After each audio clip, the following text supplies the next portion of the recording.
Chère Nathalie Bernardon. Je suis ravi d'accueillir au nom de l'équipe de l'ISM Christian Müller pour la présentation de son ouvrage Recht und historische Entwicklung der Scharia im Islam, paru en 2022 aux éditions de Gruyter. Christian Müller est responsable du projet européen Le droit musulman et sa matérialisation, les documents arabes légaux du 8e au 15e siècle. Il a suivi sa formation notamment à l'université de Halle-Wittenberg. En tout cas, son habilitation, il l'a soutenue là-bas. En 2007, l'année suivante, il a été élu directeur de recherche au CNRS. Puis, il a été professeur invité, entre autres, dans les universités de Munich et de Leyde. Il a publié 5 ouvrages, parmi lesquels celui qu'il présente aujourd'hui. Et lors d'une précédente présentation, qui a été faite par 2 collègues qui sont à la fois germanophones et francophones, et qui avaient donc lu l'intégralité de l'ouvrage, l'une des formules qui m'a frappé, c'était que c'est la plus importante somme depuis Joseph Chartres autour du droit musulman, ce qui était pour le moins un très grand compliment. Alors, la formule de l'atelier de l'ISM que nous avons lancé il y a un peu plus d'1 an, c'est la possibilité de manière très souple de présenter ou des ouvrages ou d'organiser un débat autour de 2 personnes qui sont en présentiel, mais également avec un public à distance, la possibilité de poser des questions et après le temps de présentation de la part de l'auteur, la discussion, et je remercie Nathalie Bernardon d'avoir accepté au pied levé de poser un certain nombre de questions à Christian Müller. Nathalie Bernardon est juriste, elle est spécialiste de droit égyptien contemporain et puis plus généralement de droit arabe, directrice de recherche à l'Institut de recherche pour le développement et ancienne directrice adjointe de l'ISM, donc elle connaît bien la maison. Je suis donc au nom de l'équipe ravi d'accueillir Christian, d'accueillir Nathalie, de vous accueillir en présentiel et à distance. Et je cède tout de suite la parole à Christian Müller, à moins que l'une ou l'un d'entre vous s'y oppose. Nous allons enregistrer cette intervention. Vous aurez toujours la possibilité de ne pas accepter ensuite la diffusion, mais nous l'enregistrons pour garder une trace audio et audiovisuelle afin de permettre une plus grande diffusion de ce travail. Christian, la parole est à toi. Merci beaucoup pour cette gentille introduction, Dominique. Ça a pris un temps qu'on est arrivé à faire cette rencontre, cet atelier. Je suis d'autant plus honoré et aussi très content qu'on puisse le faire maintenant. Il y a 2 choses. Moi, je vais faire circuler mon livre ici. Et l'autre, c'est la publication de l'article en français, La fabrique de la charia, parce que c'était ça la raison d'origine pour faire cette rencontre. D'abord, je veux discuter mon livre dont le titre en français, s'il signifie droit et évolution historique de la charia en islam, avec l'article qui est écrit en français. Le livre en allemand n'est pas encore accessible, alors. On verra ce que ça donne dans la discussion. Tu l'as dit, ce livre, je le considère comme la somme de mes recherches actuelles sur l'histoire du droit musulman, qui concerne une durée longue, du 7e jusqu'au 19e siècle. Elle traite de sujets très divers, notamment la pensée juridique, celui-là dans son aspect pratique, mais aussi dans son aspect théorique. L'herméneutique du sacré. Dans ce livre, je traite également les pratiques de la justice à travers des récits des cas qui se trouvent dans la littérature juridique, notamment le Fatawa, mais je traite également la pratique à travers des vestiges de cette pratique. Ce sont des actes notariés. Des actes notariés qui remontent jusqu'au fin du 7e siècle, c'est-à-dire ce sont des sources très anciennes et il y a toute une évolution à regarder à travers de ces actes. Je traite aussi, troisièmement, les ordres juridiques au cours des siècles. notamment par rapport à la place qu'on trouve dans chaque ordre historique pour le droit des juristes musulmans. C'est-à-dire, vous avez une idée qu'il y a la pensée juridique, et là un lien avec les pratiques du tribunal des cadis, et ces tribunaux des cadis ont une place dans, si on veut, dans le droit appliqué, le droit positif des sociétés différentes. Et je vais tracer ces évolutions à travers les siècles. Je vais y revenir. Seulement pour vous dire actuellement qu'il y a des sujets très différents dans cet ouvrage. Alors, pourquoi écrire un tel ouvrage dont la préparation remonte à 15 ans? Et là, ça sera le deuxième slide. Voilà. Alors, vous avez vu, c'est-à-dire écrire l'histoire du droit musulman différemment. Ici, vous avez les trois éléments sur lesquels je me pose. C'est-à-dire, vous avez au milieu l'image du qadi, c'est-à-dire c'est les séances du qadi, du tribunal. Vous avez à gauche un chapitre d'un ouvrage de fiqh, de la littérature juridique, et vous avez à droite un acte notarié. C'est un jugement d'un qadi du XIVe siècle. Seulement, vous symbolisez que ce sont les trois éléments sur lesquels je me base pour réécrire l'histoire du droit musulman.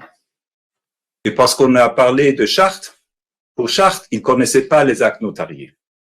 Et ils connaissaient beaucoup moins la littérature juridique, parce que c'était pas encore accessible. C'est-à-dire, il y avait les dernières décennies, il y a toute une évolution de la édition de la littérature juridique. Bon, on connaissait à l'époque, on connaissait certains ouvrages fondateurs, mais aujourd'hui, on est capable d'avoir beaucoup plus de sources sur ces plans-là. Et là, on peut voir quelles sont les nuances qui évoluent avec le temps. Par rapport, vous avez en haut, vous avez l'article sur la fabrique de la charia. Cet article traite d'un aspect très central, c'est-à-dire l'évolution de la notion, la normativité du sacré, à savoir le mot charia. Et son lien déjà avec les actes notariés. Mais ça, c'est, si vous voulez, c'est l'épine, c'est le fil conducteur. Mais dans le livre, je donne des raisons, j'explique comment et pourquoi on est arrivé à cette évolution. Bon, selon mes idées. Hein. Je suis ici pour m'affronter à vos questions et à vos doutes aussi. Alors. Le sujet du livre, c'est l'histoire de la normativité en islam, l'évolution du droit dit islamique et sa place dans les sociétés musulmanes depuis le début du 7e jusqu'au 10e siècle, avant les réformes et avant la période de la colonisation, parce que ça c'est une chose où il y a un bouleversement et moi je ne traite pas de ça dans ces livres. Parce que j'arrête avec le droit des juristes porté par le Fuqaha.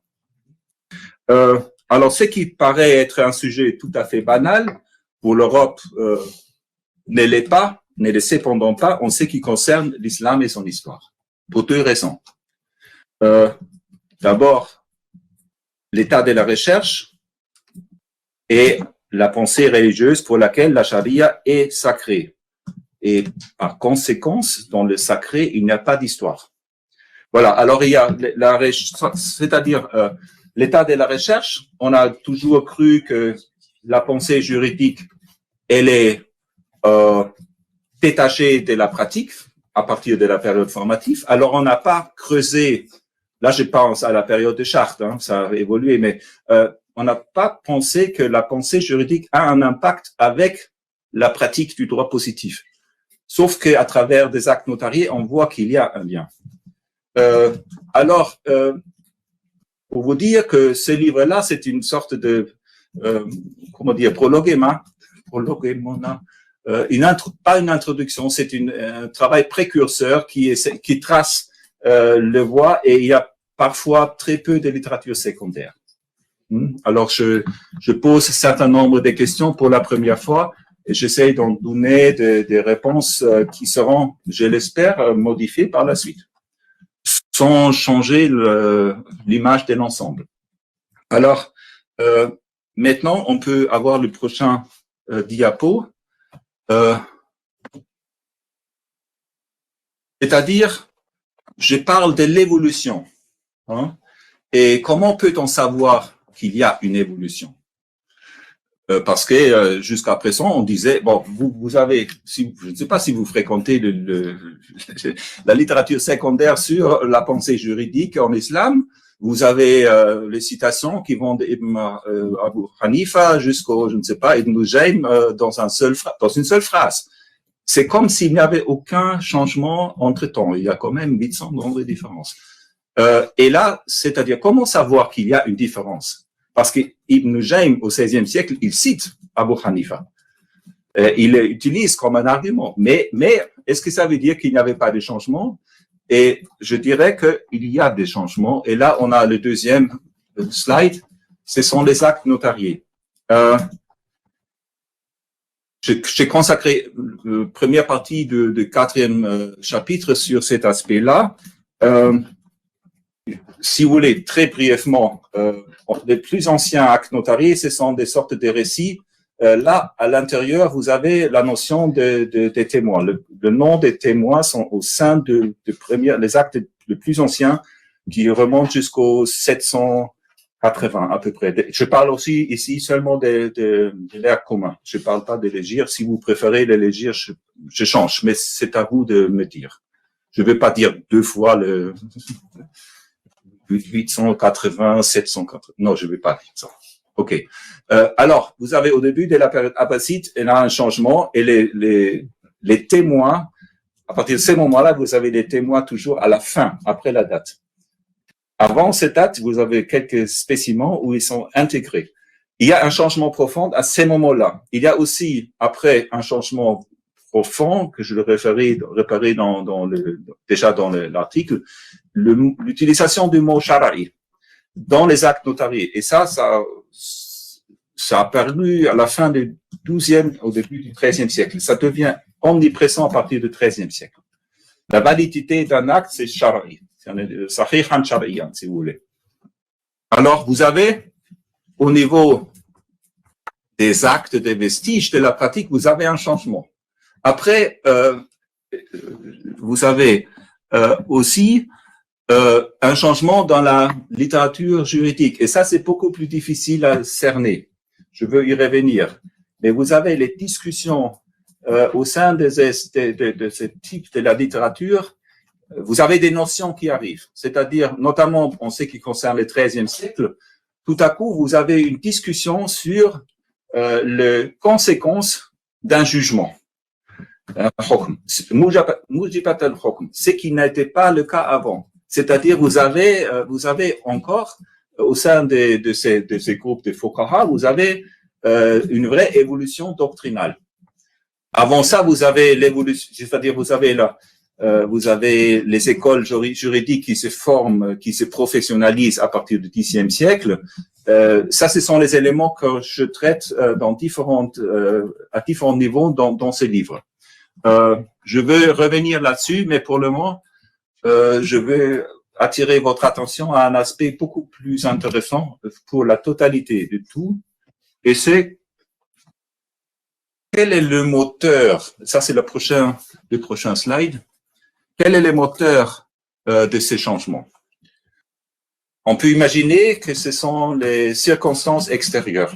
Bon, l'histoire continue, etc. On sait très bien qu'il y a évolution des pouvoirs politiques, il y a changement sociétal, tout ça. Je dirais pas que ça n'a pas un impact, mais le moteur, c'est ailleurs. Le moteur, c'est au sein même de la pensée juridique. On sait qu'il concerne la normativité dite islamique. Et là, vous avez un autre modèle de voir cette évolution, parce que c'est comme un système de savoir. C'est-à-dire, vous avez des savants qui réfléchissent, c'est comme des économistes chez nous. Vous avez des théories qui évoluent. Après, vous avez, et ça c'est l'évolution entre le 9e et 10e siècle, vous avez ces étudiants, ce ne sont pas des Tulab, non, mais ces juristes, ces fuqaha, ils s'organisent dans les écoles, le mazhab qui devient une mazhab professionnelle. C'est-à-dire, vous avez des examens, c'est les ijazat, vous avez la transmission des ouvrages qui sont partagés. Ce sont notamment les abrégés, les mukhtasarat. Vous avez des commentaires qui évoluent au sein d'un groupe qui devient un groupe doctrinal. Et c'est la différence avec le groupe. Il y avait des juristes avant, il y avait des fuqaha avant, et les éponymes de ces écoles, ils vivaient avant. Ils vivaient 100, 200 ans avant. Mais là, on n'a que de citations éparses différentes. On n'a pas un système qui est transmis du maître à l'élève. Vous avez des citations isolées qui sont transmises, mais ce n'est pas encore quelque chose qui a un ensemble. Il y a au sein de ces groupes de fuqaha qui devient aussi, qui recrutent les juges parmi ces groupes à partir du 8e siècle sous les Abbassides. On commence à voir ça, pas avant. Vous devrez, à partir d'un certain moment, appartenir à une certaine école juridique pour obtenir le poste. C'est la qualification, si vous voulez.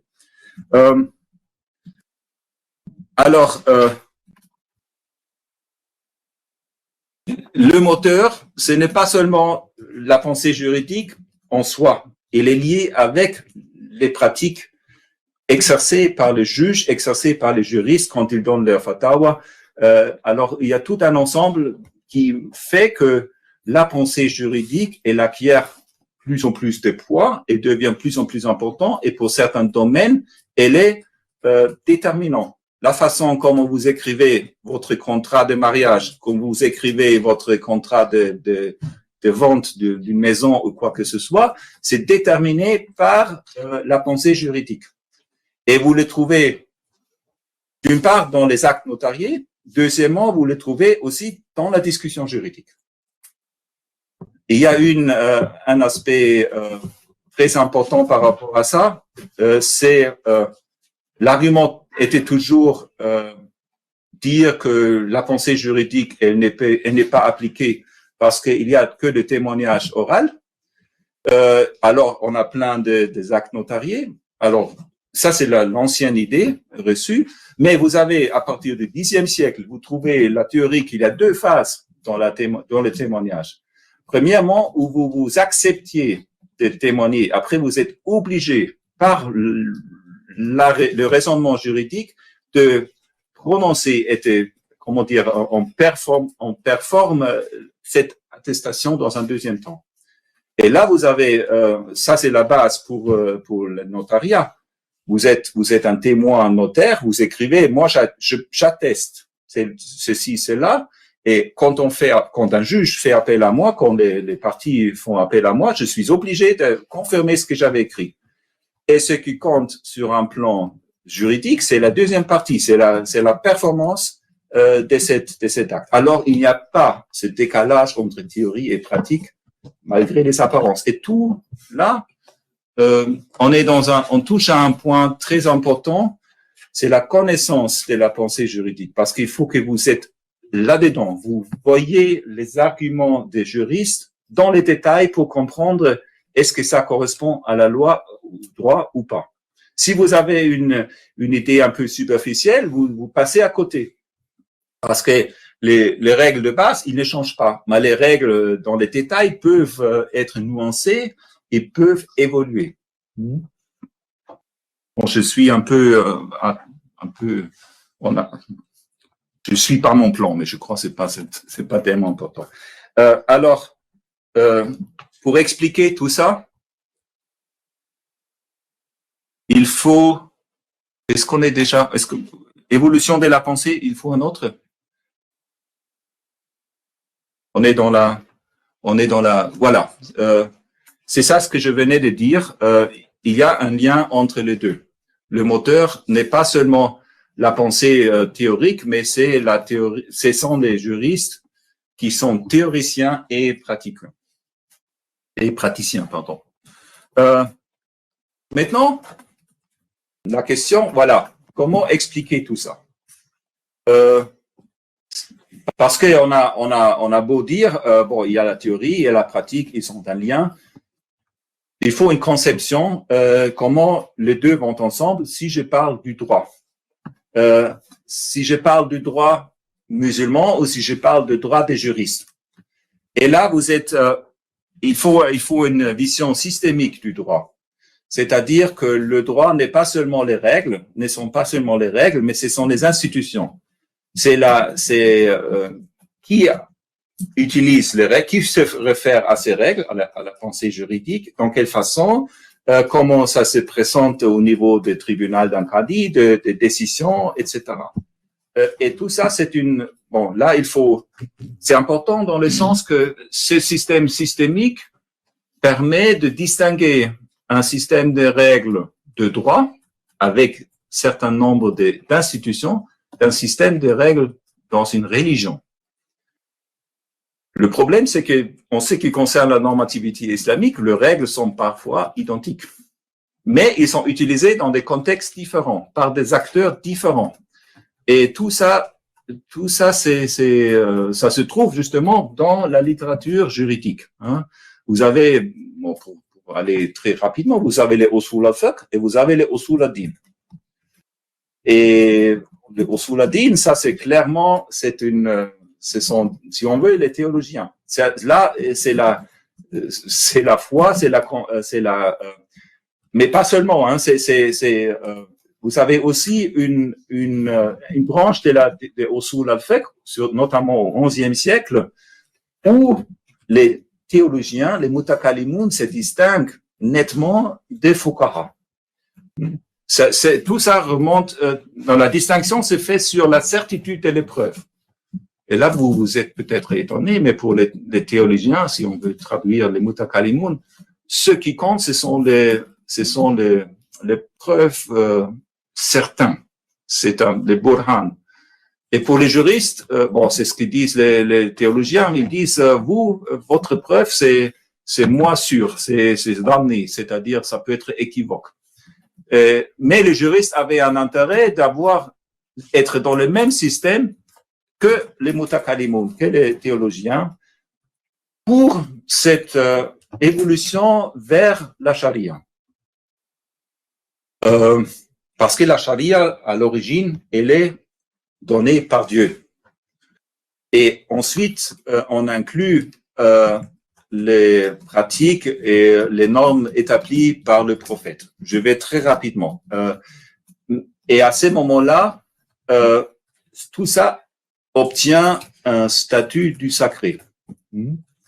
Et comment expliquer que à un moment donné, le droit des juristes devient charia? Et c'est à ce moment-là, il y a toute une évolution dans la pensée. Je veux revenir là-dessous, vous poser les questions. Je crois que c'est mieux parce que je vais d'abord aller un peu suivre mon explication. Alors, pour comprendre à quel niveau, dans l'histoire, les règles juridiques telles qu'on les voit dans la littérature est devenue les référents dans le droit positif, dans le droit appliqué, il faut ce modèle ici, et je le dépasse, bon, c'est une partie du premier chapitre de mon livre, où je distingue les différentes notions. Alors, le modèle qu'il y a des fuqaha qui sont des juristes de la liste, comment dire, de la normativité islamique, et qui émettent le fatawa, qui conseillent le juge, si vous voulez, le juge qui applique ces règles. C'est un modèle qui fonctionnait. Il fonctionnait entre un certain temps et après il ne fonctionnait plus. Et ce modèle fonctionnait entre le 10e et le 19e siècle. Après, la normativité islamique continue, mais elle n'est plus le système appliqué par les tribunaux dans la modernité. Et avant le 10e siècle, on ne sait pas. Les règles, notre connaissance des règles avant le 10e siècle n'est pas suffisante pour savoir est-ce que les règles de cette période-là avaient déjà l'autorité était déjà bien conçue pour être un système de règles qui est nécessaire pour fonctionner comme référence dans le droit. Ça, c'est une nouveauté, c'est-à-dire là, je me positionne contre d'autres avis.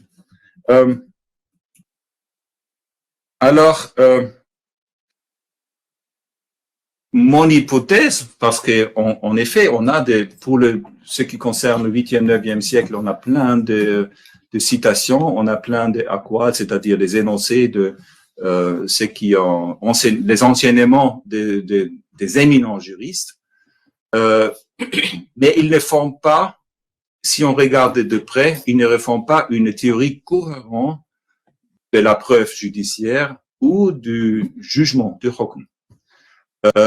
Et ma théorie est que à ce moment-là, les juristes c'était des savants, mais c'était pas, c'est pas le droit des juristes qui faisait la référence. Il y avait un autre système et c'était, sous l'égide des califes. C'est-à-dire, évidemment, on utilisait les témoignages comme une preuve, mais il y avait d'autres preuves.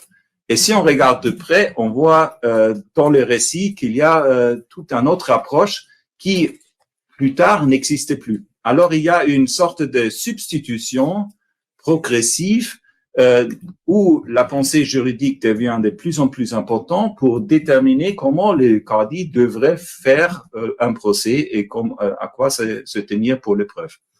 C'est un processus long.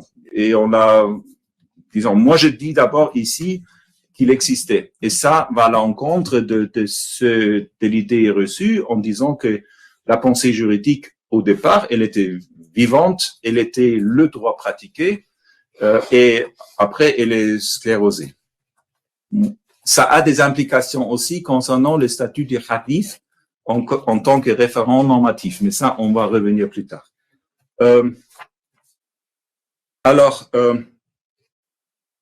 Maintenant, peut-être, on va encore faire un autre slide. Brièvement, la structure de ce livre, pour vous dire que j'ai traité plus ou moins de ces différentes notions dans des différents aspects. Je crois que je suis très au retard. C'est souple. Oui, non, oui. On est détendu. Vous êtes détendu, moi. Pas de fatwa. Non, ça va. Alors, dans le premier chapitre, c'est les recherches, c'est-à-dire c'est l'histoire de l'état de la question, l'objet de l'étude, c'est-à-dire c'est qu'est-ce que c'est le droit, comment distinguer entre trois religions, et vous avez aussi les sources qui sont à notre disposition. Il y a une variété d'ouvrages qui sont décrits plus ou moins, disons, d'une forme schématique dans le premier chapitre.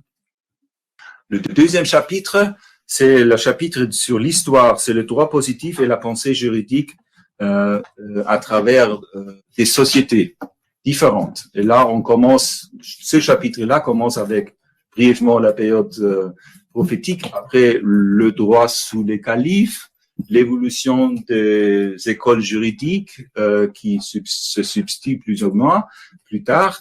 Vous avez aussi les mouvements opposés, notamment les alites. Est-ce que eux, on a déjà un droit chiite à l'époque? Moi, je dis que non. Il y a des Kharijites, il y a oui, voilà, les Ibadites, ils ont des polités, on dit, ou on ne peut pas dire des États, mais ils gouvernent. À ce moment-là, ils imprègnent leurs propres droits. Hein? Et ça, c'est tracé. C'est-à-dire là, vous avez des modèles opposés à ce que faisaient les califes abbassides. Après, vous avez aussi les périodes, disons, notamment les Fatimides, qui sont très importants au Xe siècle. Si vous voulez, on revient là-dessus parce que c'est essentiel pour l'émergence de la pensée juridique en tant qu'école juridique et en tant que c'est une sorte une réaction à l'imamisme des Fatimides. Après, vous avez l'évolution du droit chariatique, qui devient une sorte de, comment dire, c'est un champ juridique régi par la pensée juridique de chaque école, qui devient un prêt-à-porter que les différents États peuvent utiliser. Et on leur donne une place plus ou moins importante. Ça explique par exemple pourquoi vous avez les changements des dynasties dans les pays de l'islam entre le 12e et 15e siècle, et ils ont très peu de difficultés de s'imposer parce qu'il existe le droit musulman qui existe, qui est là sur place, et eux ils disent moi je m'appuie sur ça. Les cadis sont nommés, les cadis connaissent leur travail, les gens continuent à écrire leurs actes de vente comme avant. Il n'y a pas un changement, sauf qu'il y a certains éléments où ça change. Et là, c'est notamment chez les Safavides en Iran, où il y a un changement vers le droit chiite ou décimain à partir du XVIe siècle. Seulement pour vous dire, vous trouvez dans ce livre plein de différentes situations historiques où ce droit de juriste, maintenant, ce n'est plus seulement une pensée, est appliqué. Et qu'est-ce qu'on sait là-dessus? Sur l'Inde, on sait très peu, mais ça a dû exister. Et ça, ce sont des pistes de recherche à creuser par la suite, à mon avis. Alors, sur l'Inde avant le sultanat de Delhi, hein, on est bien d'accord. Oui. Non, mais même sous le Moghoul, qu'est-ce qu'on sait? Oui. Spécialiste du droit. Je sais, mais qu'est-ce qu'on sait de la pratique de Qadi à cette période? C'est ça la question. C'est pas la totalité du droit, c'est la normativité islamique. Comment ça a fonctionné? Non, mais je sais bien, on a discuté, mais il a enrichi mon chapitre sur le Moghoul, pardon. Mais disons, si on essaye vraiment de comprendre le fonctionnement c'est l'institution de Qadi qui est justement intégrée dans un ordre juridique qui est très varié. En Inde, vous avez le problème disons, non, mais je ne vais pas entrer dans seulement pour vous ceux qui nous suivent de loin, on parle de Navin Kanalou qui est à côté de nous, oui. spécialiste. C'est l'imam absente des gens. Alors, quatrième chapitre, c'est les pratiques. Et là, vous avez, comme je vous ai déjà dit, les actes notariés, l'évolution, c'est écrit comment ça se présente par rapport à la question de la preuve et la décision.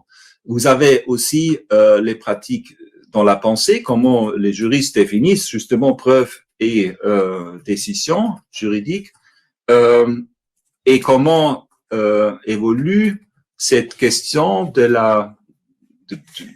demander un avis, c'est-à-dire l'institution de la fatwa, qui évolue également avec le temps.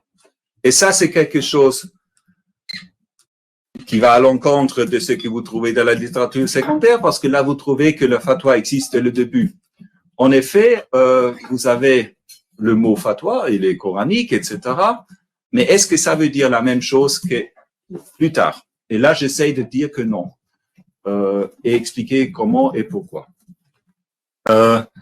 Le cinquième chapitre, c'est l'empreinte sociétale du droit, parce que c'est pas une résumé. Non, ça prend le champ couvert par la pensée juridique et ça leur donne le lien avec les sociétés. Ce n'est pas que la société était telle que les juristes l'expliquent les règles, parce que ça sera simplifié, mais ça veut dire, l'idée derrière tout ça, c'est que, avec un sociologue allemand, Luhmann, c'est que le droit permet à stabiliser les attentes des sujets du droit. Puisque vous savez, quand vous vous mariez et vous auriez un duer ou un mahr ou un sadaq en tant que femme, et vous n'avez pas toute la somme, mais vous l'auriez quand vous êtes divorcé ou votre mari meurt, vous avez votre contrat de mariage et vous pouvez aller au cadi et lui, il va vous trouver les témoins, etc. Même si ça passe du temps, vous auriez votre droit. Alors, à ces moments-là, vous faites ça selon les conditions. Et dans d'autres, c'est un exemple. Hein, il y a plusieurs exemples où le droit, encore une fois, est lié avec la société, avec les personnes qui l'utilisent. Et ça, c'est quelque chose qui n'a pas changé. Ça, c'est avec la modernité, c'est la même chose, à mon avis. Et c'est essentiel en ce qui concerne l'histoire des sociétés musulmanes, parce que jusqu'à présent, on l'a pas vraiment considéré. C'est-à-dire, ça c'est un aspect de mon livre où je dis, il faut tenir compte du droit dans l'évolution des sociétés musulmanes. Bon, ça c'est brièvement le parcours dans les chapitres. Il y a maintenant encore plus bref la question. C'est le lien entre pensée juridique et droit musulman. C'est-à-dire, il y a une différence, et vous avez cette différence, elle est reflétée à différents niveaux. Dans le premier chapitre, c'est la variété de la littérature juridique, parce que vous n'avez pas seulement les règles de droit, vous avez aussi la pensée juridique, vous avez les idées de juristes qui, après, se consolident ou pas dans des règles qui deviennent normatives. Vous savez, là, c'était déjà dit lentement, le place de la pensée juridique dans différents systèmes juridiques historiques. Seulement pour dire, vous commencez avec la pensée juridique. Après, elle devient un droit des juristes, ou comment dire, le noyau, ou un élément constituant dans les droits des juristes. Après, elle est utilisée dans différents systèmes judiciaires. Vous connaissez probablement, notamment chez les Ottomans, vous avez la charia et le qanun. Ce qui est moins connu, c'est chez les Mamelouks, vous avez la charia et la siyasa. Et ainsi de suite.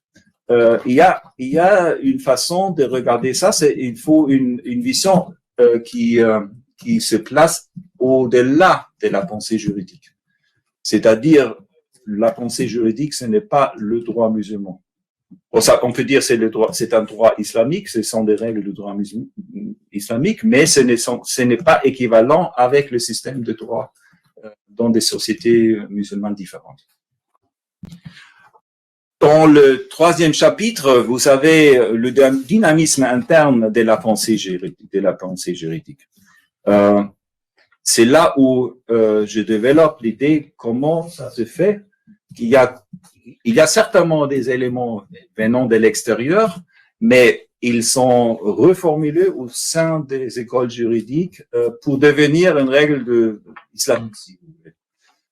Et ça donne une autre vision à la question de l'influence extérieure, parce que évidemment elle existe, et surtout dans les premières périodes, mais après elle est comment dire, les juristes, je connais les mots, ils s'approprient des règles, ils les reformulent dans leur vision d'une normativité, notamment islamique, parce qu'elle est basée elle est liée avec l'herméneutique des fondements.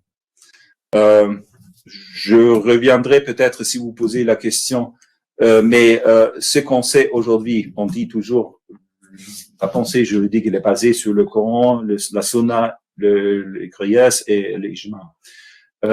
Tout ça, c'est vrai.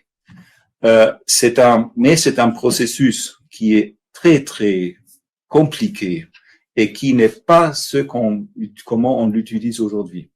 Aujourd'hui, on dit, ce sont les 4 fondements. Moi, je veux faire une expertise, alors j'utilise les 4 fondements. Pour les juristes, dans la période chariatique, ces fondements étaient des indicateurs à dalil. Et vous avez les dalil shara'i, c'est-à-dire vous avez justement des indicateurs chariatiques dont les 4 que j'ai nommés, mais vous avez aussi d'autres indicateurs. Quand vous écrivez un contrat, c'est aussi un indicateur. C'est-à-dire, ça influence la façon que vous appliquez, comment vous appliquez les règles de la normativité islamique. Vous n'avez pas, sauf des rares cas, vous n'avez pas une transmission, disons, vous avez un énoncé coranique qui devient une règle. La règle est toujours nuancée par des différentes conditions, par des changements, disons, ça c'est le shurut, il y a des raisons pour leur application, etc. Ça, c'est une pensée juridique assez complexe dont on se passe aujourd'hui quand on parle de la charia. Mais elle était essentielle, fondamentale pour faire passer cette idée que la normativité donnée par Dieu et par son prophète, au départ, devient le droit appliqué et pas seulement des règles qu'on peut adhérer, à laquelle on peut adhérer ou pas, que les juges peuvent les appliquer et utiliser les indications circonstanciels pour leur jugement. Et comme ça, vous avez une théorie cohérente qui se met en place à travers, disons, l'aspect chariatique de ces règles. On le voit à partir du XIIIe siècle dans les Usul al-Fiqh. Si c'est le premier, je l'ai trouvé. Je ne savais pas dire qu'il y en a pas avant, mais je n'ai pas trouvé. Alors, ça c'est le dynamisme interne de la pensée juridique. Et vous avez après, dans les pratiques, vous avez l'évolution du droit procédural du fiqh. Là aussi, il y a une évolution, et ce que je vous venais de dire par rapport à la manque de la systématisation de premier temps, il se trouve dans ces chapitres. Et la pensée juridique et droit musulman, la pensée juridique, dans le 5e chapitre, vous avez la casuistique juridique qui est très importante pour distinguer les différentes situations. Et elle est quelque chose qui est essentiel pour le fonctionnement du droit des juristes. Voilà. Les effets et répercussions scientifiques du livre, bon, ça, on verra ça ensemble peut-être, ou pas, ou c'est l'avenir. Mais j'insiste sur 3 petits aspects. C'est-à-dire, ce qui est nouveau, c'est de regarder la pensée juridique sous l'angle de l'ordre juridique. L'ordre juridique qui inclut la pensée juridique, qui inclut les pratiques de juges et d'autres acteurs, ce sont les institutions, et qui fait le lien avec le pouvoir politique. Un ordre juridique sans pouvoir politique n'a pas de sens. Et ça, c'est important. Et si on parle de droit musulman, on doit tenir compte de cet aspect aussi.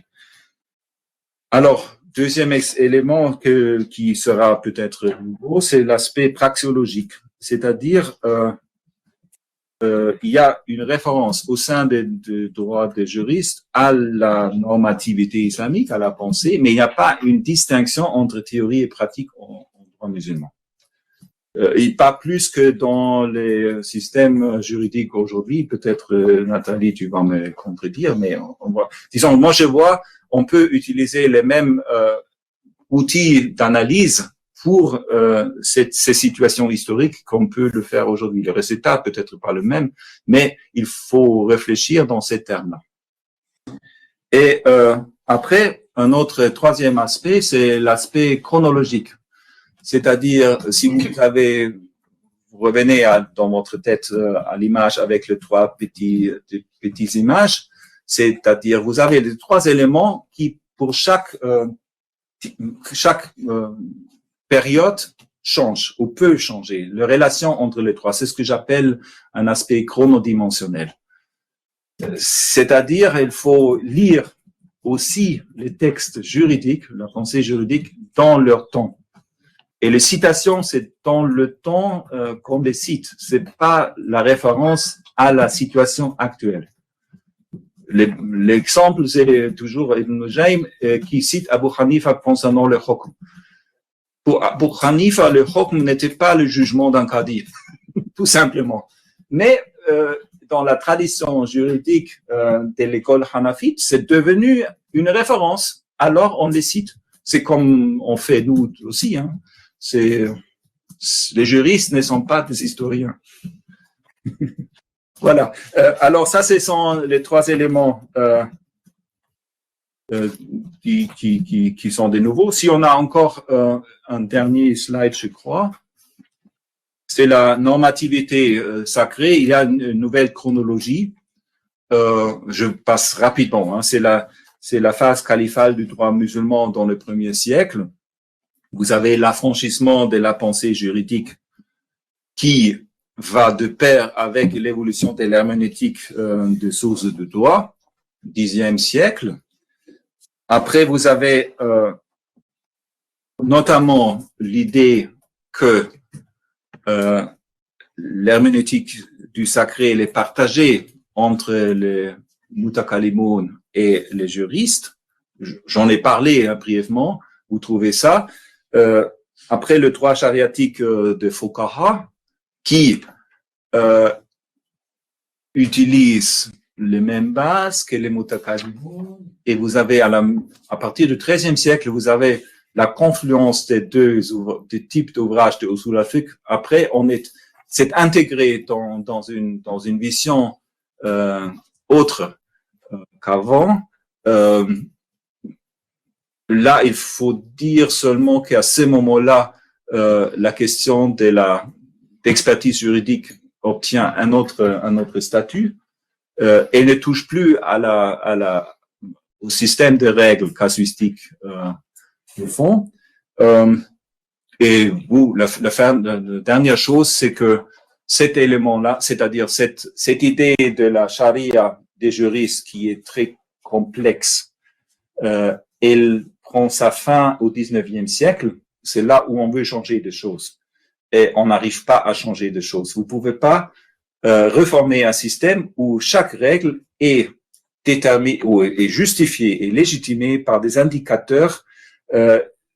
Si vous voulez changer, notamment, le bon exemple, c'est l'inégalité entre les religions. Dans le droit musulman, c'est fixé, c'est clair. Vous avez les versets coraniques et c'est un indicateur. Et là, vous pouvez pas. Si vous passez sur ce niveau des indicateurs, vous pouvez pas dire cet indicateur, je l'évacue. Alors, qu'est-ce que font les réformateurs, disons notamment les Ottomans? Ils prennent les règles, ils les codifient, mais ils enlèvent justement la question sur les différentes religions. À partir de ce moment-là, ce n'est plus un problème. Mais en ce qui concerne le travail historique, ce n'est plus le même système de règles juridiques. On a changé le droit. Et c'est important de le savoir. Et je crois que c'est ça que je voulais vous dire pour le moment. Merci beaucoup. Merci beaucoup, Christian Muller. Alors, on mesure la difficulté qu'il y a à exprimer un travail de 15 années de recherche pensé dans une langue, l'allemand, à partir de sources principalement dans une autre langue, l'arabe, et exprimé dans une troisième langue, le français, en 45 minutes. Donc, l'effort est considérable. Merci pour cet exposé. Nous avons autour de la table, donc, Nathalie Bernard-Mugeron qui va intervenir. N'hésitez pas ensuite à prendre la parole. Alors, malheureusement, l'un d'entre nous doit nous quitter. Il vous avait prévenu, c'est pas parce qu'il est fâché.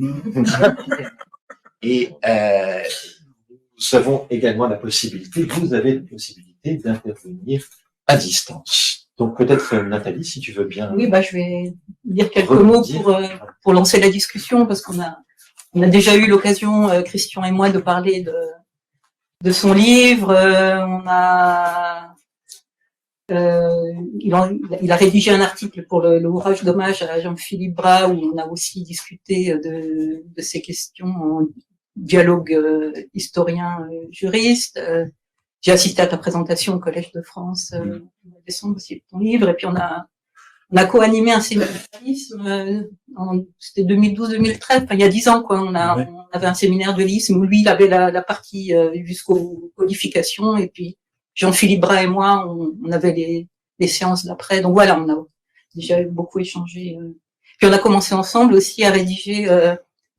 On avait déjeuné il y a 4 ou 5 ans, et tu avais lancé l'idée d'écrire ton livre, et moi j'avais lancé l'idée d'écrire le mien, et moi le mien il est terminé aussi.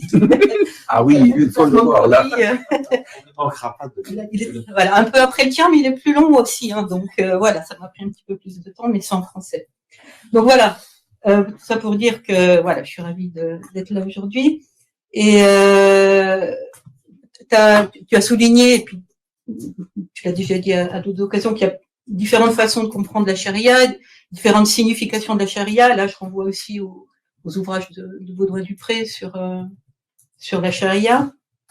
Et je pense que dans ton travail, il y a plusieurs originalités. Je vais peut-être revenir sur 2 ou 3, et puis je vais te laisser répondre à ce qui me semble être une ou plusieurs originalités de ton travail. C'est d'abord, comme tu l'as dit tout à l'heure, que tu travailles à partir des documents de la pratique, à partir des actes notariés, à partir des jugements, vraiment des jugements, mais enfin là, de ce que tu peux retrouver dans les archives. Et ça, peut-être que tu peux revenir rapidement, parce que c'est un point important, sur la différence que ça peut avoir dans ton analyse par rapport à ceux qui travaillent à partir des ouvrages de fiqh, comme Chartres, par exemple, puisqu'on a comparé ton ouvrage à celui de Chartres. Donc déjà ça, l'originalité de ta méthodologie, enfin voilà, de travail, les sources, qui sont les sources des documents de la pratique. Une deuxième originalité, de ton approche, c'est d'être historien. Et en quoi ton approche d'historien est-elle différente de celle des juristes sur la question du droit musulman? Et puis la troisième originalité aussi de ton travail, c'est que tu montres bien cette évolution, cette chronologie. Tu montres bien que la charia, elle a évolué dans le temps. Voilà, ton dernier slide, là, on le voyait bien avec les différentes phases. Et donc, tu montres bien que voilà, c'est pas eu des textes, ça n'a pas été figé depuis l'époque du prophète jusqu'à maintenant, un corpus qui ne change pas, qui est figé dans le temps et dans l'espace. Et est-ce que est-ce que tu sais comment cette relativisation que tu poses du poids des règles de la charia dans l'histoire, est-ce que tu sais comment elle est perçue dans le monde musulman? Est-ce que tu as pu dialoguer avec des historiens du monde musulman qui viennent du monde musulman, et puis aussi par rapport aux religieux, aux théologiens? Est-ce qu'ils acceptent ton travail d'historien? Donc ça revient aussi au travail sur le Coran par les historiens. Enfin voilà, est-ce que toi tu as eu l'occasion de te confronter à des historiens et des théologiens, voilà, de ces pays sur lesquels, tu travailles avec une approche historique, mais eux, en tant que contemporanéistes, comment ils perçoivent ton travail? Voilà. Après, j'aurais 2 ou 3 questions un peu plus précises, mais là, c'était plus sur ton... Je vais répondre rapidement. Ouais. 3 questions, une sur les sources, une sur la discipline et une sur la réception. Oui. Alors, les sources, c'est-à-dire, il y a quand même une différence sur un plan de la théorie du droit, qu'il y a les sources des actes notariés, etc. C'est le droit subjectif, c'est-à-dire c'est quelque chose qui est enraciné et c'est la matérialisation de ce droit-là. Et la différence avec la pensée juridique, si on veut, on a toujours une marche. Et on ne sait pas si les sources dans la pensée juridique, malgré le fait que je crois qu'elles ont une raison pour la pratique, on ne sait pas s'ils étaient vraiment pratiqués ou pas. Ça, c'est une chose il faut pas diviser les deux. Ils sont complémentaires. Ça sera ma réponse à la question, hein, si on veut pas aller plus loin dans les explications.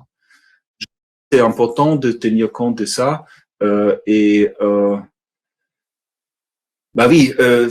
Si on part, notamment pour la période ottomane, il y a beaucoup de sigils ottomans et c'est utilisé par les historiens sociaux et économiques. Mais on ne prend pas assez en compte l'aspect de la pratique du droit à ce niveau-là, à mon avis. Mais peut-être ça viendra. Ça sera aussi j'espère, un impact résultat de mon livre qu'on considère un peu différent comment lire les sigils en tant que source historique. Historique aussi, histoire du droit. Ça me mène à la deuxième question, la différence entre les juristes et les historiens. Pour un juriste, il considère que la normativité existe. Sinon, il ne sera pas juriste. Et il prend ce qu'il peut, ce qui est aussi logique. Alors, pour un juriste, à mon avis, comment dire, il est dans les présents. Il ne veut pas retracer les différents éléments du passé. Il garde les différentes règles qu'il trouve dans la littérature, et ça s'applique aussi à des penseurs musulmans aujourd'hui. Hein. C'est-à-dire, il y a un courant qui dit que on va développer la casuistique juridique d'autant, on va l'utiliser, et il y a cette casuistique, elle a une autorité, on va l'utiliser, on va le réinterpréter pour que soit adapté aux circonstances nouvelles. Ça, c'est le juriste qui le fait aujourd'hui, et pour cette raison-là, la pensée juridique, elle est très importante. On a discuté par rapport à ça, et j'étais frappé par la différence de la discussion en France et la discussion en Allemagne. En Allemagne, en France, il y a très peu d'écrits sur ces niveaux-là, c'est-à-dire, moi je les connais pas, des penseurs pensant en français sur comment adapter la normativité islamique pour aujourd'hui. En Allemagne, vous avez déjà plein de gens qui deviennent professeurs de la théologie islamique, si on veut, qui réfléchissent à ces moments. Sur ce point-là, et qui essaye d'actualiser l'hermétique de comment trouver des nouvelles normes ou des normes dérivées aujourd'hui, adaptées à la vie aujourd'hui. Ça, c'est une différence que j'ai constatée entre les deux. Je ne parle pas de la situation dans les pays arabes, parce que ça, ou musulmans tout court, c'est pléthore. C'est-à-dire là, on est dans des discussions très approfondies. Je ne pourrais pas dire, c'est-à-dire je suis pas connaisseur de cette discussion-là. Je connais seulement les grandes lignes. Et la question, c'est que vous l'avez aussi parlé dans votre livre sur la charia, vous avez retracé l'aspect du droit contemporain qui fait la référence à la charia. Moi, je crois que dans les pays arabes musulmans, il y a encore un champ qui est extérieur au droit. C'est cette notion de la normativité comme un guide, comme une éthique, comment faire dans la vie des croyants, qui a aussi un aspect normatif, mais elle n'est pas utilisée dans la même façon qu'un droit. Que le droit, si vous voulez. Je m'arrête là pour le moment, si tu veux savoir plus. Alors, pour la question de la réception, je ne suis pas encore confronté à une réception. Est-ce que je peux affiner sur ce point-là, puisque tu viens de dire que il se trouve que du fait des créations de postes dans les universités allemandes depuis une dizaine d'années, une douzaine d'années, il y a des penseurs musulmans qui cherchent à adapter par rapport à la situation contemporaine un certain nombre de prescriptions ou de normes, deux choses qui sont un peu différentes. Est-ce que eux, une partie d'entre eux, ont lu ton ouvrage qui est en langue allemande, et cette mise en perspective historique les interroge sur leur effort, l'orientation de leur effort, la nécessité ou non de leur effort, etc. Voilà.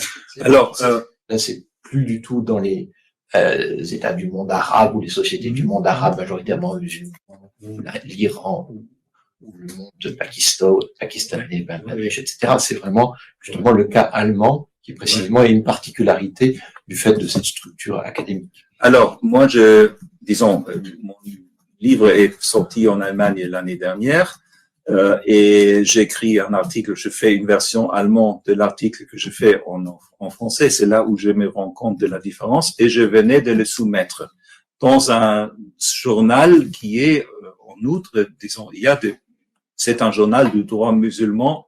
Il y a Jahrbuch für islamisches Recht. C'est-à-dire, ce sont les gens qui réfléchissent à ces niveaux-là. Pour le moment, ils ont accepté mon article. Je n'ai pas encore, bon, c'est tout neuf, hein, alors tout récent, pardon.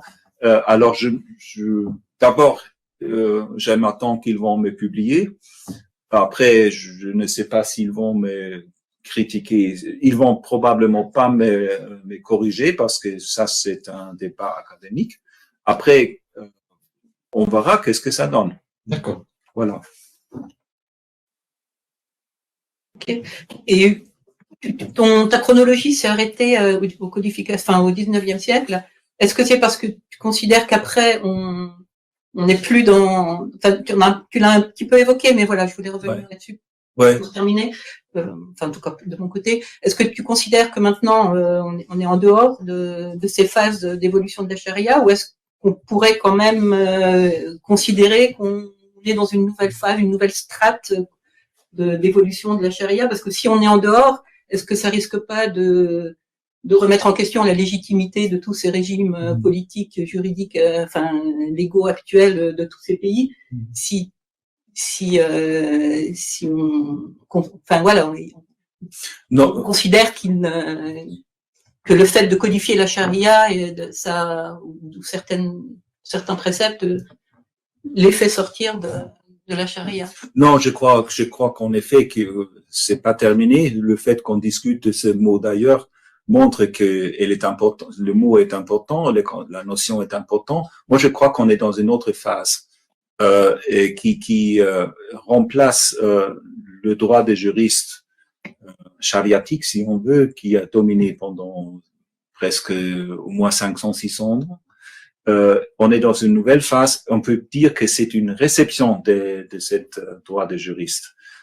C'est un peu comme la réception du droit romain disons, en Europe, si on veut. On prend certains éléments et on écarte d'autres. Et la charia aujourd'hui, elle est pas seulement droit, elle est plus que ça. Et à mon avis, c'est l'importance de cette normativité islamique éthique, religieuse, prend différentes formes, mais elle est là. C'est pour ça, je dirais plutôt qu'il y a une nouvelle phase de la charia aujourd'hui. Parce que pour Wael Halaq, par exemple, lui, il dit on sort de la charia parce que c'est l'État maintenant qui dicte les normes et c'est plus les juristes, les fuqaha, donc ça n'a plus rien à voir avec, oui, avec mais le passé. Dans mon travail, je commence avant le fait que la charia devient loi ou droit, et maintenant je suis après. Alors moi, ça me pose pas de problème. Pour lui, oui, ça pose de problème. Oui, visiblement parce que le préalable, c'est qu'il y a une charia qui est un peu atemporelle. Voilà. Comme présupposé, qui n'a pas été initialement élaborée sous autorité du politique. Oui. Puisque la particularité, c'est que tu insistes sur l'élaboration sous l'autorité du politique entre le 8e et le 9e siècle, avant qu'elle prenne son autonomie. Elle n'est pas encore charia. Là, justement, elle n'est pas encore charia à ce moment-là. Oui. On parle pas C'est ça. Voilà. Cette préhistoire de la charia oui. est en fait sous autorité du politique. Non, c'est même pas la préhistoire. C'est une phase première de la charia. À ce moment-là, la charia, elle est absente dans les récits, dans la littérature juridique. Vous ne trouvez jamais chez Abu Hanifa, chez Bani, etc., Malik, vous trouvez le mot charia. Vous le trouvez pas. Vous le trouvez chez Shafi'i une fois, ou dans un contexte très précis. Je l'ai dit dans l'article, hein, vous le lisez. Mais elle est très loin. À ces moments-là, charia et din sont des notions qui existent, qui sont là. C'est une normativité donnée par Dieu, si on veut, mais elle n'est pas encore une règle juridique précise. Et ça change. Alors, par contre, pour tout le monde, y inclut Wael Halaq, la charia est imposée par Dieu et par son prophète dès le début. C'est une différence considérable d'approche. Exact. Bien sûr.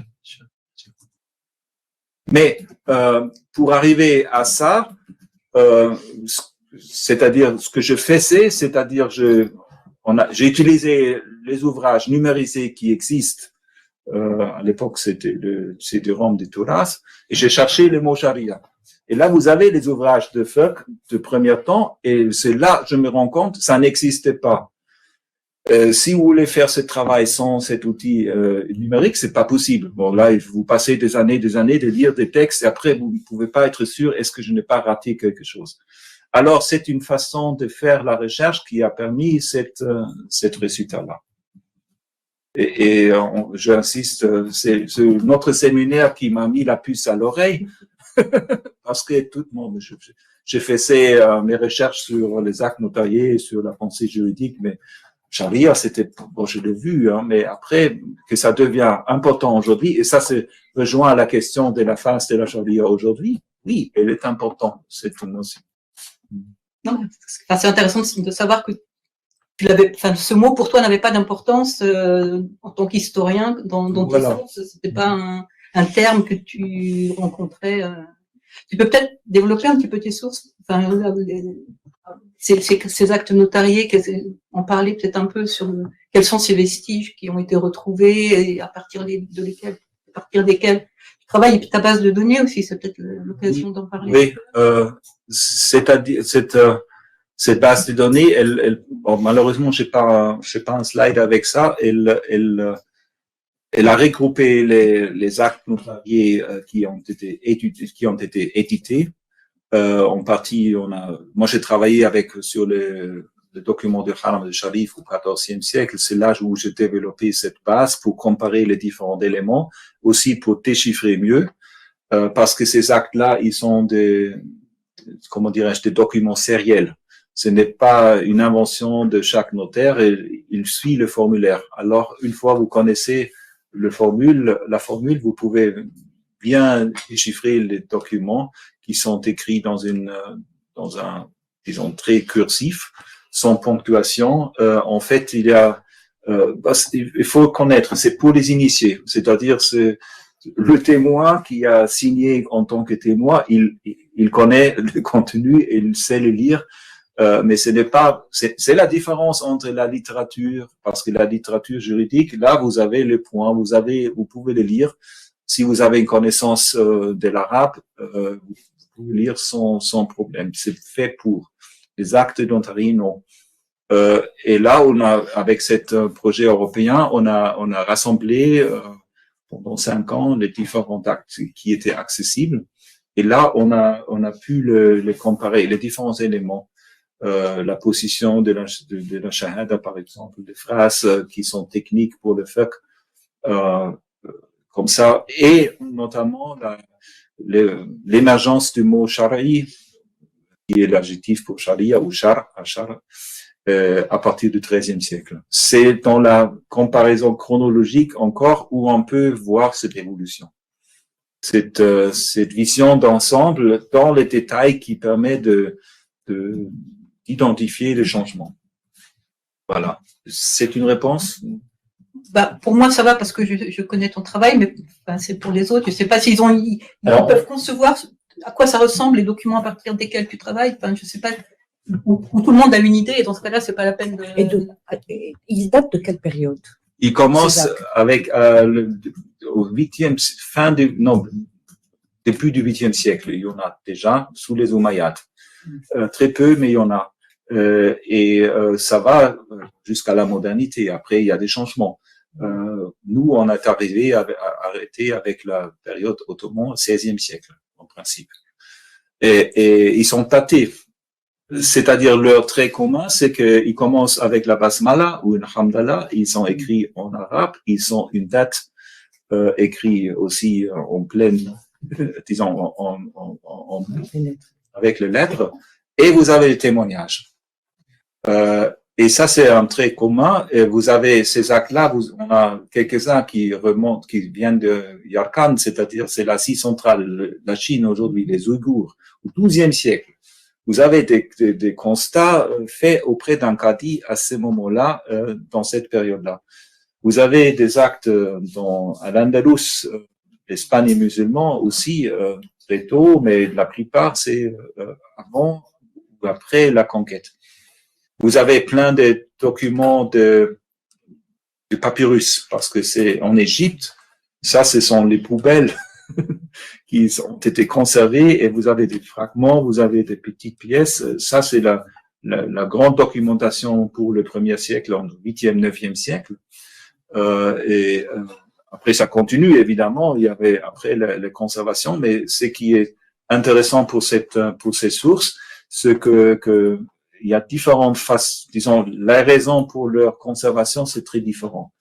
D'une part, vous avez les poubelles, vous avez Khorasan en Iran, Afghanistan, aussi très tôt quelques documents qui étaient dans les jarres, qui étaient conservés.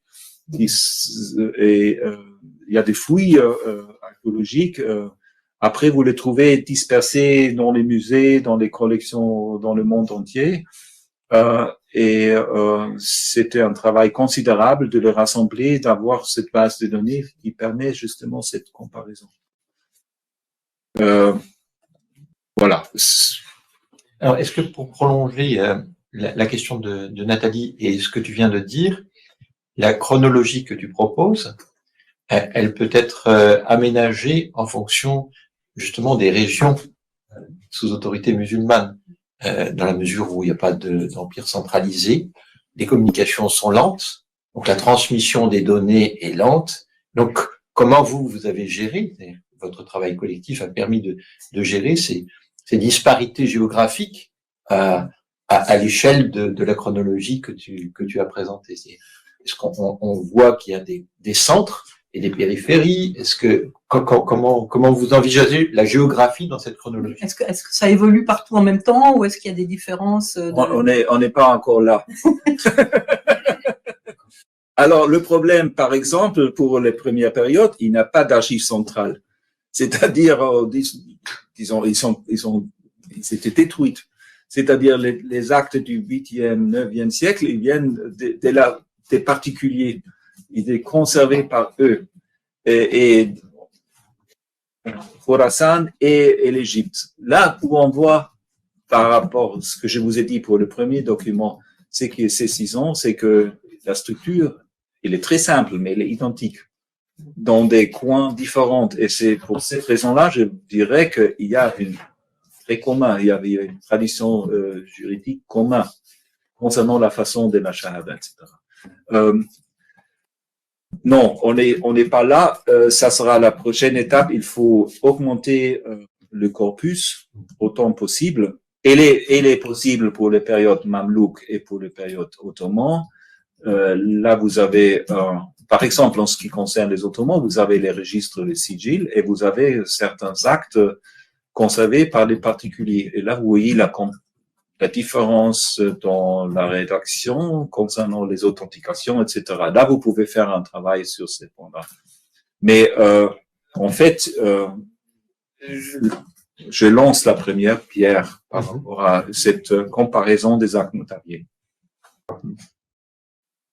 Merci beaucoup. Est-ce que tu veux... Non, moi j'avais la question qui était pratiquement la même que la tienne. Après, j'en ai d'autres, mais enfin, je pense qu'on va laisser la parole. Alors, la parole est à vous ici, et puis en distance, vous n'hésitez surtout pas à poser des questions. On voit le fil de discussion qui permet de les suivre. Donc, n'hésitez pas à les poser par écrit. Il faut me le dire, hein, parce que moi, je ne vois pas. Là, c'est faux. Voilà, je les répéterai. Mais ici, déjà. Allez-y. Quelle est la place du hadith dans tout ça? Bonne question. Elle devient importante avec l'herméneutique du fondement, parce que elle devient formalisée à partir de ce moment-là, c'est-à-dire au Xe siècle. Le hadith existait au début. Il faut distinguer deux choses. Il faut distinguer entre le fait de prendre le prophète comme un exemple dans la normativité. C'est aussi la pratique vécue. C'est la sunna du prophète. Quand Shafi'i parle de la sunna du prophète, il distingue entre la sunna connue par tout le monde, c'est-à-dire c'est qu'on pratique, et la sunna qui est transmise par les akhbar dans des transmissions. Et des transmissions, là, le hadith joue un rôle. Le hadith, c'est la façon de transmettre d'une personne à une autre. Hadassani fulan, an fulan. À cette époque-là, il n'y a pas encore une théorie des hadiths, il y a des transmetteurs des hadiths. Le hadith, Shafi meurt en 820, le hadith est très important au 9e siècle. Il y a les Ahl al-Ra'i et les Ahl al-Hadith. Il y a une complémentarité ou antagonisme entre les deux. La grande question, c'est la suivante. À quel moment le hadith, c'est-à-dire une transmission orale d'une personne à une autre concernant ce qui a dit, disons, le prophète, devient normatif, devient intégré dans le droit. Et je dirais qu'au début, ça ne l'était pas, ça n'allait pas de soi. Et ça n'était pas un argument. Et il y a des transformations. C'est-à-dire, au 9e siècle, vous avez l'émergence de ces collections qui deviennent par la suite canoniques, autoritatifs, mais que ce n'est pas le cas dans les juristes. C'est le rapport au hadith chez les récits juridiques ou la littérature juridique, à ces moments-là, il est encore très flou.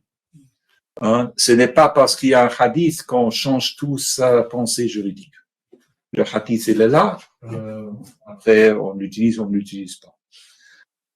Vous avez, pour vous montrer l'importance croissante du hadith avec le temps, parce que ce que je vous ai pas dit, quand on parle de la période califale du droit, c'est-à-dire le calife, il a le dernier mot sur ce qui est le droit, ça change. Et c'est là où les juristes s'émancipent par la référence vers le prophète, l'exemple prophétique. Ils disent, nous, les juristes, nous savons interpréter ça. Calife, toi, tu restes chez toi, tu fais ce que tu veux, mais on sait qu'il concerne telle ou telle chose. Nous avons l'exemple du prophète et on le met dans notre... Je suis très léger, je l'ai dit un peu d'une façon. Mais on prend l'autorité du prophète contre le calife. Et ça, c'est quelque chose qui se fait autour. C'est une évolution aussi. Abu Hanifa, par exemple, n'était pas encore là-dedans. Certains de ses élèves sentaient la nécessité de lui attribuer aussi des hadiths. Alors, tout à coup, les élèves disent, Abu Hanifa aurait transmis telle ou telle chose.